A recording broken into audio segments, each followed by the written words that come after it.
안녕하세요. 안녕하십니까.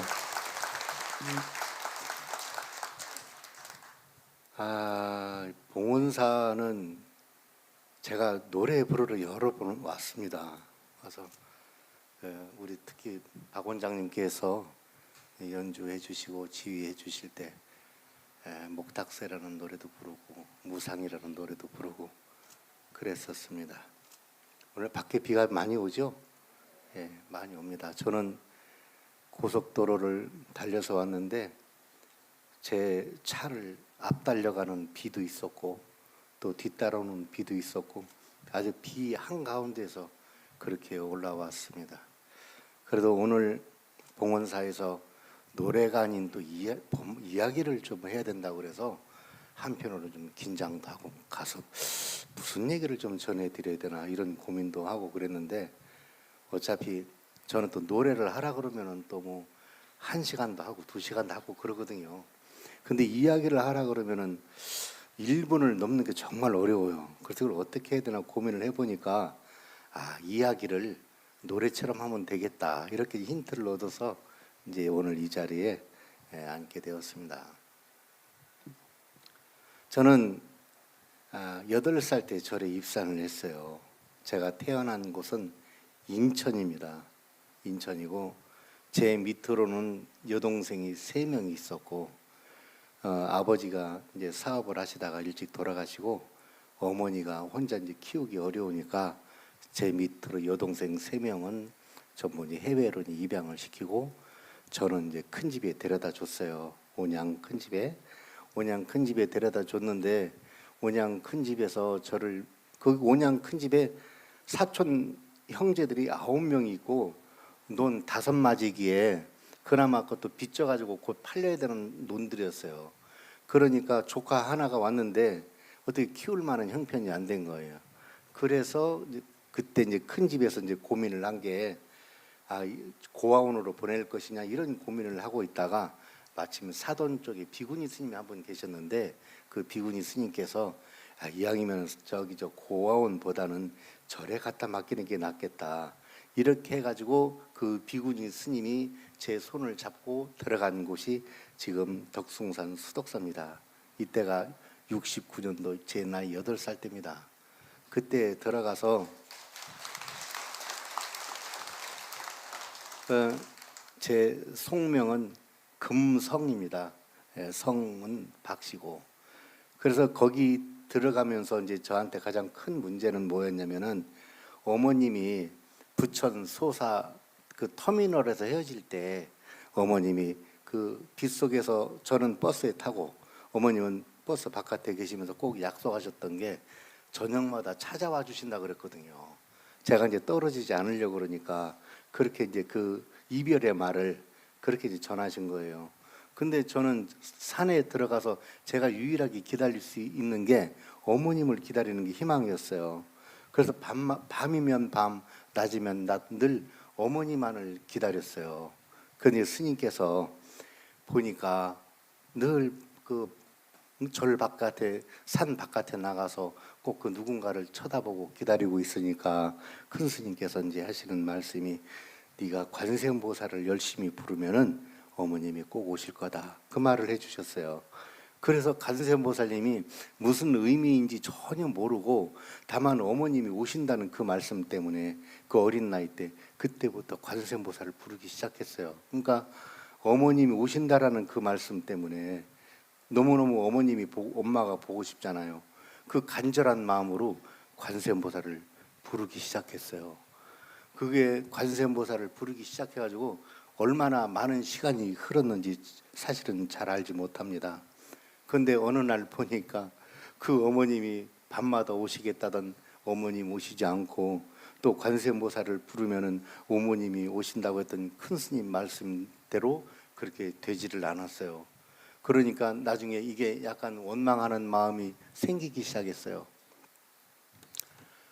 그래서 이제 어느 날 이제 큰 스님께 가서 이런 말씀을 제가 드렸죠. 큰 스님, 큰 스님께서 관세음보살을 많이 부르면은 어머님이 오신다고 했는데 왜 엄마가 안 오시는지 모르겠다. 큰 스님 저한테 거짓말하신 거죠? 이렇게 이제 그때 여쭤보니까 관세음 큰 스님께서 그때 당시 하시는 말씀이 내가 너한테 거짓말을 할 리가 있겠니? 그렇게 말씀을 하시면서 안 오시면은 안 오시는 대로 반드시 오실 테니까 관세음보살을 불러라. 근데 거기다가 하나만 더 얹혀서 생각을 해라. 그게 뭡니까? 이렇게 여쭤보니까 관세음보살을 부를 때 어머님이 정말 안 오신다 싶을 때는 관세음보살을 부르는 내가 누군가를 생각해라. 그렇게 말씀을 하시더라고요. 근데 그 한 생각을 더 얹히는 게 그렇게 어려웠어요. 관세음보살을 부르는 나는 너무나 엄마가 보고 싶어서 부르는데 관세음보살을 부르는 나는 누구인가를 생각하라고 하니까 이게 언뜻 잘 와닿질 않는 거예요. 근데 거기에 뭔가 답이 있을 것 같아서 계속 그렇게 그냥 생각을 한 거예요. 관세음보살을 부르는 나는 누구인가. 저는 별 의미 없이 그렇게 했던 게 그게 계속 그냥 질문이 된 거예요. 이게 관세음보살을 부르는 나는 누구인가 이게.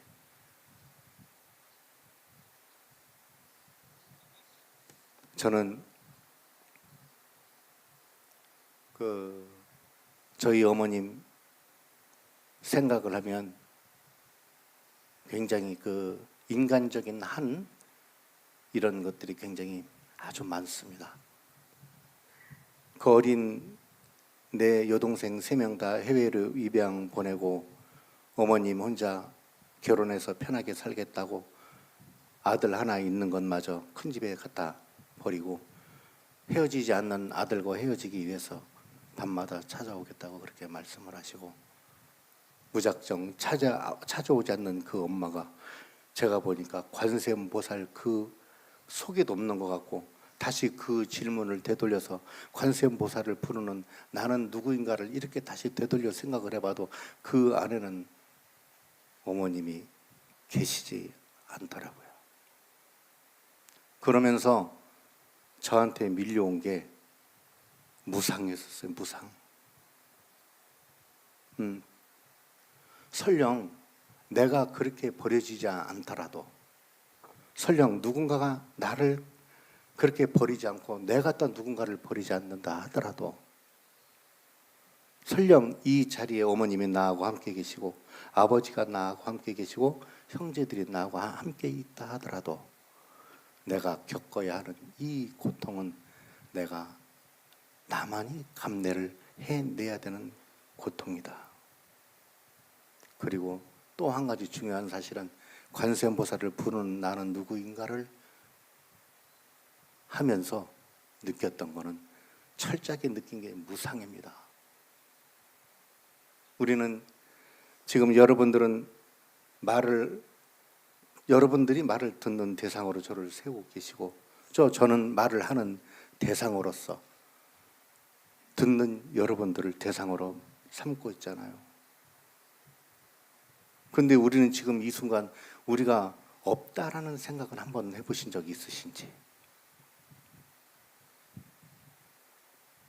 저는 제가 그렇게 세속의 인연과 몸으로 인연된 저희 엄마는 그렇게 해서 만날 수 있는 물질적인 것은 언제든지 헤어질 수 있고 언제든지 만날 수 있는데 그것이 인연이 닿지 않으면 만나질 수 없다. 물질이라는 건 그런 것이다.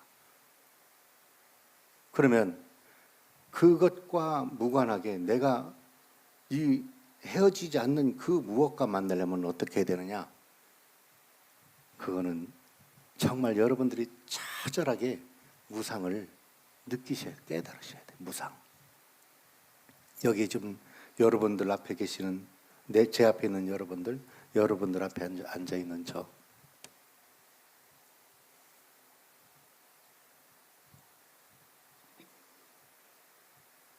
제가 보이시죠? 저도 여러분들이 보입니다. 근데 생각해 보십시오. 제가 여러분들 앞에 없다니 말입니다. 그리고 여러분들이 제 앞에 안 계시다니.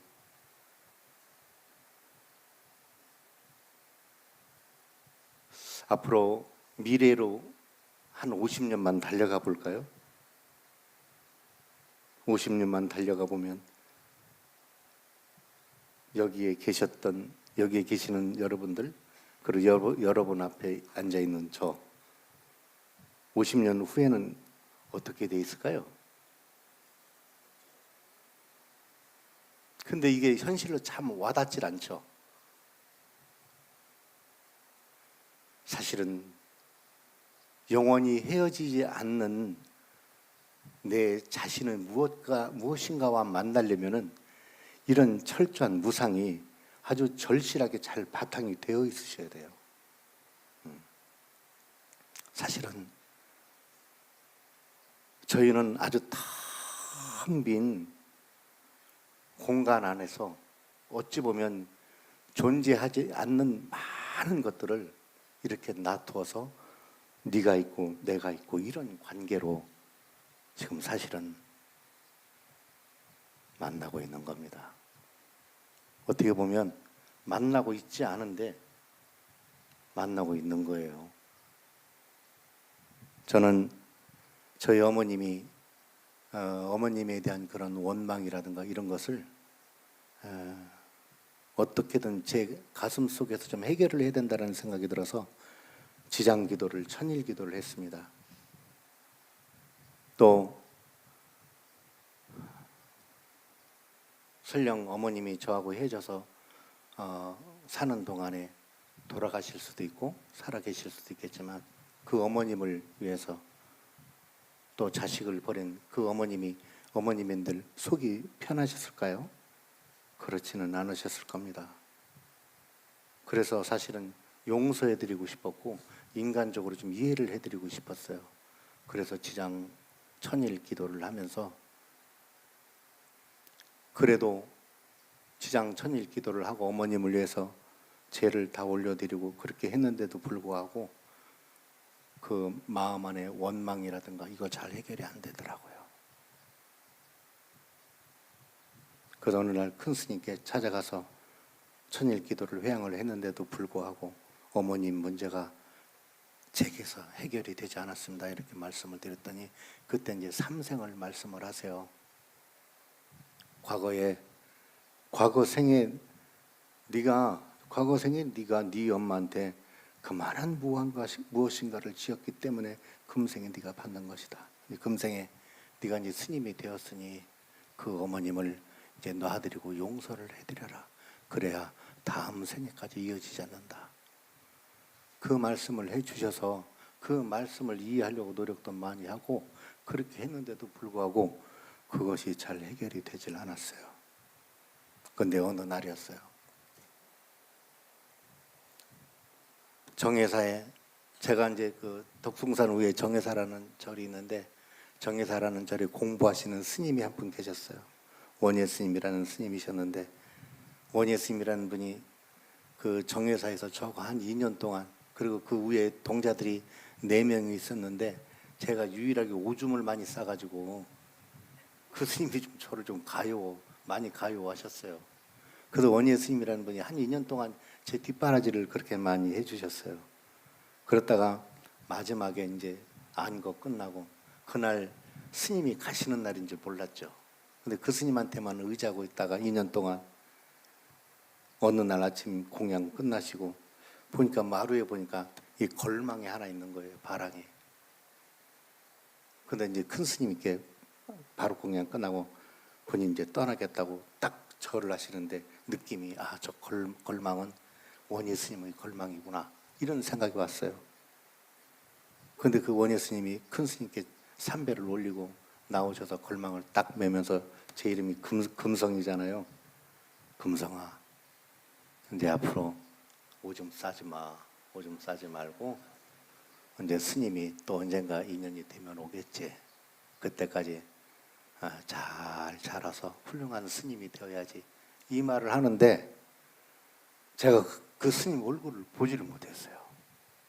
어머님하고 헤어지는 인연보다 그게 더 무서웠고 또 누군가 나를 위해서 인간적으로 그렇게 받아줄 수 있는 분이 있을까? 이렇게 생각을 해봤을 때 제 주위에는 아무도 없었어요. 저를 인간적으로 받아줄 만한. 그 스님 그렇게 보내고 나서 한 5일 정도 제가 밥을 못 먹은 것 같아요. 그리고 나서 1년 있다가 그 스님의 도반 되시는 스님이 이제 우연히 정회사에 오셨는데 그 스님 안부를 여쭤봤더니 스님이 열반하셨다 그러더라고요. 근데 당시에 스님께서 제게 이렇게 조그마한 쪽지로 그 초발심 작용문에 나오는 수월리 아구하고 친근연선하야 이 내용이 있었는데 그 내용이 적어준 내용이 있더라고요. 그게 유일하게 그 스님이 저에게 남겨준 쪽지인데 그거를 딱 받으면서 제가 느낀 게 뭐냐면은 참 우리는 너무너무 무상한 가운데 정말 외롭게 존재하는 거구나. 있을 거라고는 하나도 없는 가운데 내 것이라고 할 것도 없고 네 것이라고 할 것도 없고 정말 너무너무 철저하게 무상한 가운데 우리는 어디에도 기댈 곳 없이 이렇게 외롭게 존재하는 중생들이구나. 그때 그거를 좀 느꼈어요. 그러면서 사실은 어머님을 무상에서부터 근본적으로 제가 이해를 하기 시작했어요. 이렇게 인연이라고 만들어진 어떤 그 그림자들, 예를 들면 바깥에 해가 있고 그 해에 비춰지는 만약에 어떤 물체가 있다면 그게 나무면 나무, 탑이면 탑. 예를 들어서 나무라면 나무의 그림자가 비칠 것이고 탑이라면 탑의 그림자가 비칠 것이고 해는 그냥 어떤 대상이 되었던 그 대상의 그림자를 비춰줄 뿐이지 해는 그림자에 집착하지 않죠. 그리고 그 해라는 놈이 그 지상에서 사라져버리면 그림자가 있지 않죠. 근데 우리는 어디에 집착을 합니까? 그림자에 집착을 합니다. 사실은 우리가 살아가고 있는 이러한 모든 것들이 다 그림자예요. 없어지면 그냥 없는 겁니다. 우리는 부처님께서 왜 그렇게 긴 세월을 본인의 법을 전하시기 위해서 애를 쓰셨는지에 대해서 꼭 알아야 되는데 그 중에 하나가 여러분들이 꼭 오늘 제 말씀을 들어야 되는 것 중에 하나입니다. 무상을 철저하게 깨달아 느끼셔야 돼요. 이렇게 오고 가면서도 여기 지금 앞에 계시는 분 그리고 앞에 있는 내 앞에 있는 누구 다 이렇게 스쳐가면서 서로 인연 되어서 이렇게 인사하고 이렇게 하지만 금방 그 시간 지나면 금방 없을 수 있는 우리는 그런 관계 안에서 지금 만나고 있는 거거든요. 모르죠. 이런 건 제가 약간 악담이 될 수도 있겠지만 지금 이렇게 법문하는 사람도 또 이 시간 지나서 갑자기 내일부터는 또 못 볼 수도 있는 대상이 되는 거예요. 왜 그렇습니까? 그림자를 보고 있기 때문에 그렇습니다. 그래서 부처님께서 여러분들한테 제일 먼저 꼭 느꼈으면 좋겠다라고 만약에 말씀을 하신다면 그것을 요약해서 말씀하신다면 무상을 철저히 느껴라. 우리가 지금 이렇게 존재하고 있는 이런 모든 것들이 꼭 있는 것이다라고 놓고 보니까 다 있잖아요. 거기에 있는 것이다라고 놓고 보니까 거기에 뭐 욕심도 있고 고통도 있고 다 있잖아요. 근데 사실은 그게 아니잖아요. 그래서 이거를 제가 아까 우리가 50년만 미래로 달려가 봅시다 이런 말씀드린 적이 있는데 그때 가보면 여기 존재하는 사람이 아무도 없잖아요. 근데 미래 50년이 안 올까요? 그렇진 않죠. 반드시 오게 되어 있습니다. 우리는 그렇게 무상한 존재예요. 근데 그렇게 무상하지 않은 그 무엇인가가 이 안에 있다고. 있단 말이야. 그걸 만나야 될 거 아니겠습니까? 응? 무상하지 않은 그 무엇인가가 있다고 그걸 만나야 되거든. 그럼 그걸 어떻게 만나야 되느냐?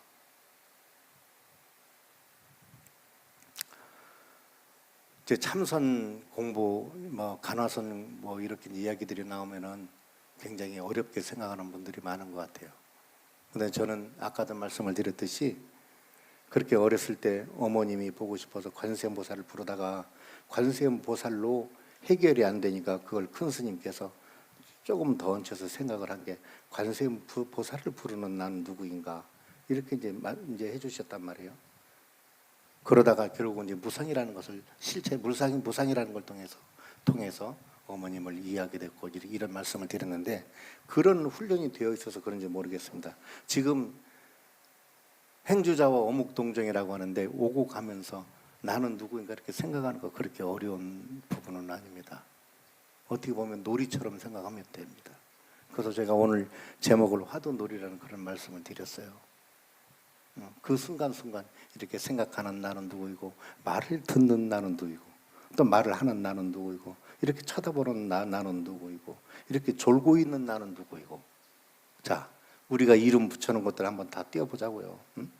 우리가 기호상으로 이름을 붙여놓잖아요. 자 이렇게 생각하는 걸 뭐라 그래? 마음이라고 하자. 또 나는 이름이 뭐야? 그래 도신이라고 하자. 그럼 너는 이름이 뭐야? 그래 난 병철이라고 하자. 이건 우리가 다 만들어놓은 기호죠. 응? 마음이라는 것도 우리 사람들이 이런 것을 마음이라고 하자 이렇게 지금 한 거잖아요. 근데 이렇게 기호를 다 띄워놓은 근데 분명히 생각하는 나는 있잖아요. 그죠? 생각하는 나는 있단 말이야. 이게 누구냐 이 말이야.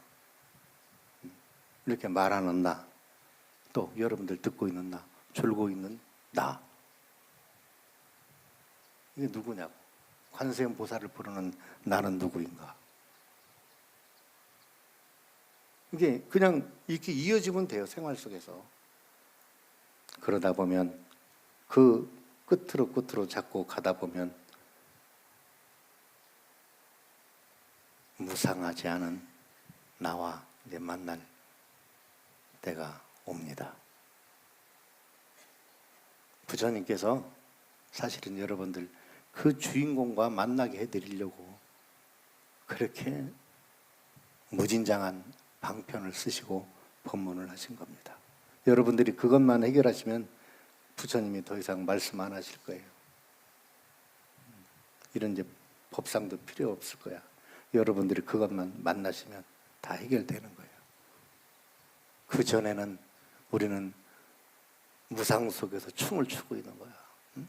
금방 사라질 그림자로 춤을 추고 있는 거라고. 하루아침도 아니지. 잠깐 그냥 없어져 버릴 그림자로 그렇게 춤추고 있는 거라고. 지금 우리는 우리의 생각도 춤추고 있고 우리의 욕심도 춤추고 있고 우리의 이 몸도 춤추고 있고 그냥 춤추고 있어. 언제 사라질지도 모르면서 언제 사라질지에 대해서는 생각하지 않아요. 지금 그렇게 존재하고 있다고 본인이 믿고 있다고 그러면서 춤을 추고 있다고. 싫으면 싫은 대로, 좋으면 좋은 대로. 그게 아닌데, 그게 아니거든.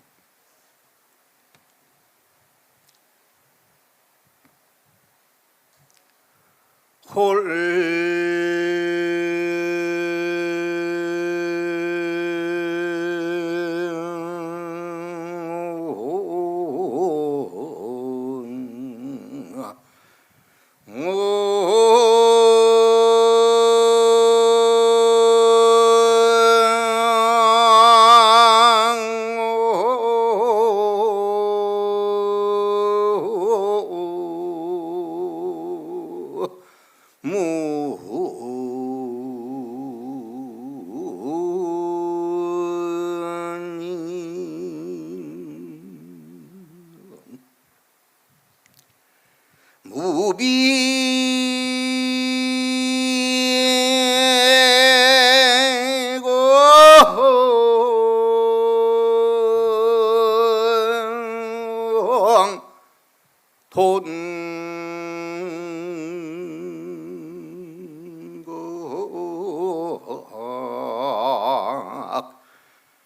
삼촌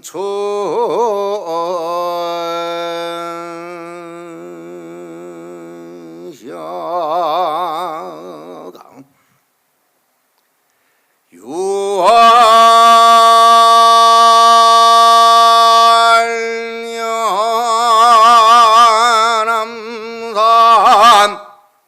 하루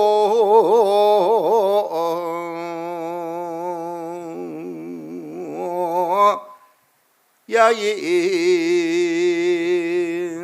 무사 태평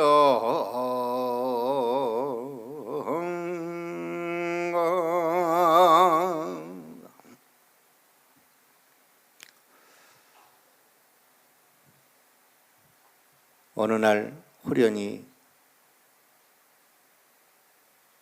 소가 콧구멍이 없다는 소리를 듣고 문득 삼천세계가 나임을 깨달았노라.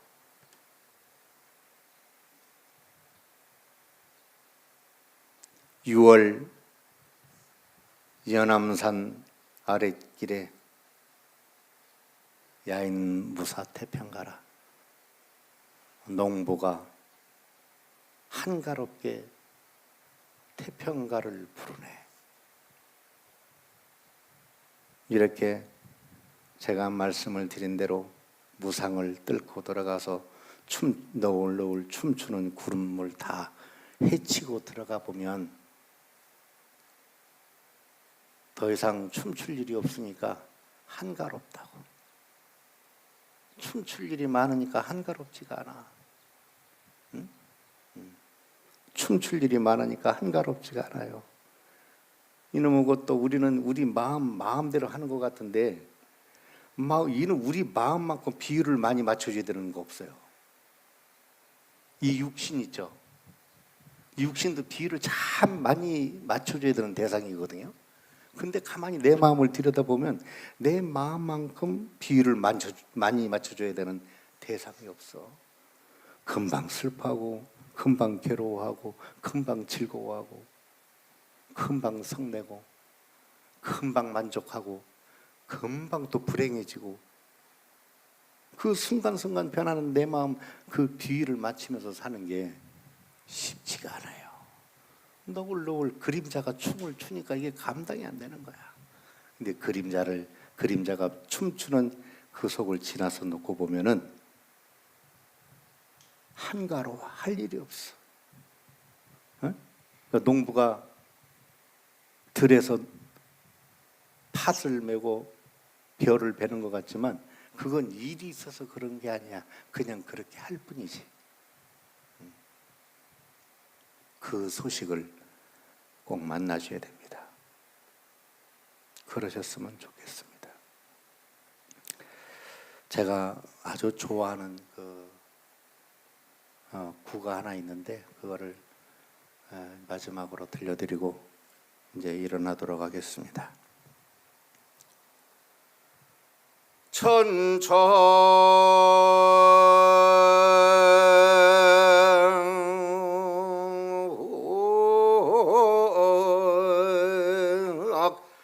사륜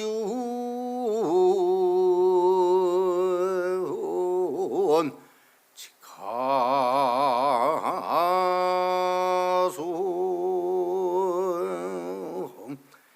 일파자동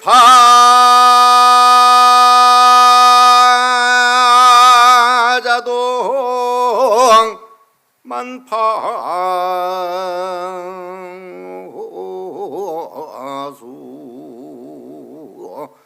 야종소환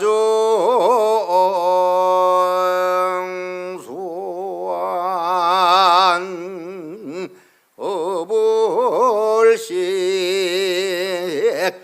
만선공제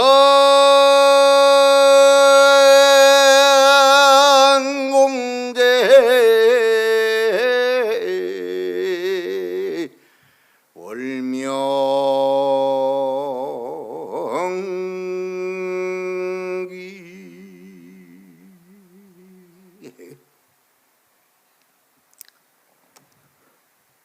천척이나 되는 긴 낚싯줄을 강에 들이옵니다. 일파자동 만파수라. 낚시 머리가 싹 물결로 딱 들어가는데 한 물결이 움직여. 그러니까 어떻게 돼? 1만 물결이 움직이더라 이 말이야. 응? 야정수한 너벌식이라. 밤은 깊고 물은 차. 그래 고기를 낚으러 나가는데 고기가 도무지 낚시를 물지를 않아. 만선공제 월명기라. 그래서 어떻게?